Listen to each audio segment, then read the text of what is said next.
안녕하세요. 토방이시우입니다. 오늘은 어제에 이어서 다가오는 1일에 치러질 K리그 29라운드 두 경기를 분석해보는 시간 가지도록 하겠습니다. 어느덧 8월도 끝이 나면서 가을이 다가오고 있음을 느꼈는데요. 분석방에 계신 분들과 구독자분들께 8월도 수고 많으셨다는 말씀을 전하면서 9월에도 많은 성원과 좋은 말씀 부탁드리도록 하겠습니다. 9월부터는 본격적인 해외 축구 분석을 중점적으로 다뤄볼 예정이니 꼭 분석방에 오셔서 좋은 의견과 정보 받아가셨으면 좋겠습니다. 그렇다면 오늘의 첫 번째 경기, 대전 시티즌과 수원FC의 맞대결, 양팀의 지난 28라운드를 살펴보면서 분석 시작해보도록 하겠습니다. 먼저 홈팀 대전 시티즌입니다. 대전은 지난주 원정에서 전북을 만나는 까다로운 일정을 맞이했지만 1대1로 무승부를 거두면서 소기의 성과를 냈다고 할 수 있었는데요.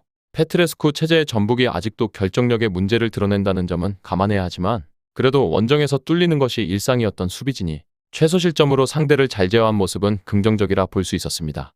다만 실점 상황에서도 수비 집중력이 떨어지는 모습은 여전했는데요. 프리킥을 내주면서 어수선했던 상황에서 우측면으로 침투하는 송민규를 놓치면서 4분 만에 동점을 허용하게 된 빌미가 되었는데요. 사실 지난 경기뿐만 아니라 올 시즌 대전의 발목을 수비 집중력이 여러 번 잡고 있는 모양새라 이민성 감독도 심리적인 문제가 있는 것 같다며 아쉬움을 표하기도 했습니다. 다음은 원정팀 수원FC입니다. 수원은 지난 경기에서 모든 것이 안 풀리는 모습을 보여주었는데요. 선제골을 넣어 리드하는 상황을 만들라는 감독의 주문에도 불구하고 오히려 인천에게 기회를 자주 내주었고 김현은 싱크홀에 발목이 빠지는 어이없는 상황에서 부상을 당하기도 했습니다. 또한 라스의 음주운전 징계로 인해 김현의 활약이 중요했는데 이제는 전방에서 활약을 장담할 수 있는 선수가 부족하다는 것이 문제이며 이승우는 4경기에서 3골을 넣으며 노력하는 모습으로 보이기는 하지만 이승우는 3선에서 윙어와 미드필더의 역할을 소화하는 상황이라 최전방 자원으로 분류하기에는 올 시즌에는 맞지 않는 자원입니다. 게다가 이승우마저 부진하게 된다면 득점원 역할을 해줄 수 있는 선수가 없어지는 상황인데 그나마 이승우 덕분에 이러한 문제가 조금이나마 해결하고 있다고 볼 수 있습니다.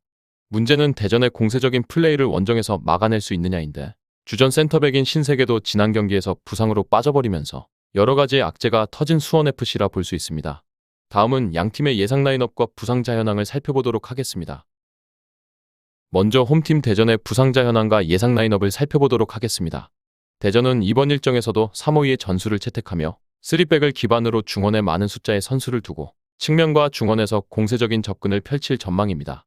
다만 이번 일정에서도 지난 전북전과 마찬가지로 수비에서의 집중력이 부족한 모습을 연출할 가능성이 있으며 이러한 집중력 문제가 결국 실점까지 이어진다는 점을 보았을 때 실점의 가능성은 열어두는 것이 좋을 전망이며 다만 상대 수원FC 역시 수비에서 약점이 또렷하기에 득점에 대한 가능성도 동시에 열어두는 것이 좋을 전망입니다. 또한 이번 일정에서 전병관이 대표팀 차출로 결장할 전망이며 임덕근과 구택, 마사까지 부상으로 결장할 가능성이 있습니다. 다음은 원정팀 수원FC입니다.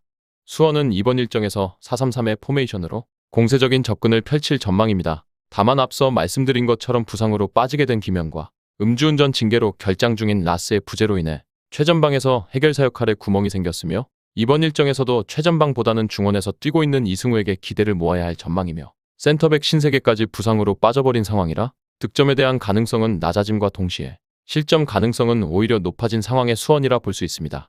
다음은 해외 유명 베팅업체에서 부여한 배당을 체크해보도록 하겠습니다. 해외 유명 베팅업체인 bet365에서는 홈팀 대전의 승리에는 1.91의 배당을, 무승부에는 3.60의 배당을, 원정팀 수원FC의 승리에는 3.40의 역배당을 부여했는데요. 현재까지는 무승부와 원정팀의 승리 쪽으로 배당이 하락하는 추이를 확인했으며 아직 경기 시작까지 시간적 여유가 있기 때문에 경기 시작 직전까지 체크해보도록 하겠습니다. 다음은 언더오버입니다.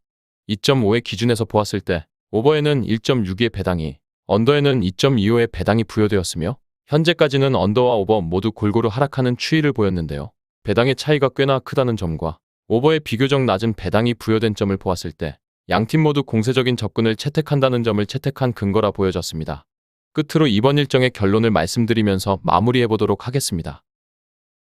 이번 경기는 대전의 우세가 예상되어지는데요. 일단 수원FC의 부상 공백을 생각해야 하는 상황이고 수원FC는 이승우가 터지지 못하면 득점원이 하나도 없는 최악의 상황에 직면할 수 있습니다.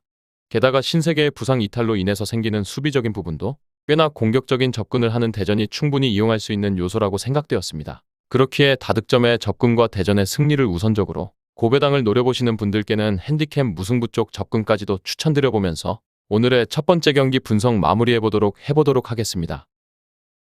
정확한 배당 변동에 따른 실시간 추적과 최종 예측은 배팅 마감 직전까지 이루어져야 합니다. 위 부분을 참고하는 배팅이 아닌 더 근시적인 결과는 배당률 흐름의 변화 및 경기 시작 전 결장자 정보에 따라 변동될 수 있습니다. 함께 배팅으로 더 효율적인 승률을 만들고자 만들어낸 채널입니다. 모든 경기를 영상에 담아내기에 한계가 있습니다.